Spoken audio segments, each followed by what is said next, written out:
আসসালামু আলাইকুম সুপ্রিয় দেশবাসী। আইসিসি হচ্ছে ইন্ডিয়ান ক্রিকেটের দুবাই অফিস। একথা বলেছেন ভারতীয় স্বনামধন্য সাংবাদিক শারদা উগরা। তিনি আরেকটা পয়েন্ট বলেছেন, সেটা হচ্ছে যে আইসিসিকে চালায় ভারতীয় ক্রিকেট বোর্ড, আর ভারতীয় ক্রিকেট বোর্ডকে চালায় ভারতীয় সরকার। অর্থাৎ এরা অঙ্গাঅঙ্গিভাবে জড়িত। সেটা তো আমরা দেখলাম বাংলাদেশের বেলায় আইসিসি এবং ভারত মিলে কি করেছে। ভারত সরকারের মাথায় বসে আছে, অর্থাৎ মুন্ডুতে বসে আছে ওই যে অমিত শাহ, স্বরাষ্ট্রমন্ত্রী, যে কিনা গত কয়েক বছর আগে বলেছিল বাংলাদেশের মানুষকে উল্টো ঝুলিয়ে দিবে। বুঝতে পেরেছেন? তো বাংলাদেশের মানুষের প্রতি যার এতটা ঘৃণা, তার ছেলে হচ্ছে এখন বর্তমান আইসিসির সভাপতি অমিত শাহ।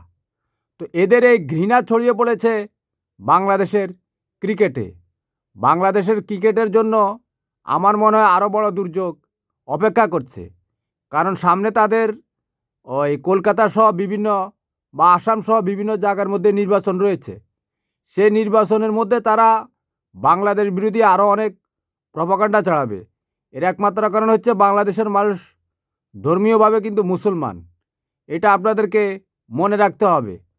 তো ভারত কখনো বাংলাদেশের বন্ধু হবে না।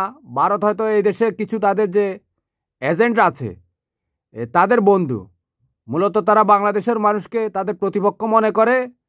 মোটেই তারা বাংলাদেশকে বন্ধুসুলভভাবে বাংলাদেশের সাথে আচরণ করবে না। বাংলাদেশের প্রতি তাদের কোনো মমতা নেই। মেইন হচ্ছে তাদের মধ্যে মনুষ্যত্বের বিকৃতি ঘটে গেছে। এই বিকৃতির কারণেই তারা বাংলাদেশের বিরুদ্ধে এই অবস্থান নিয়েছে।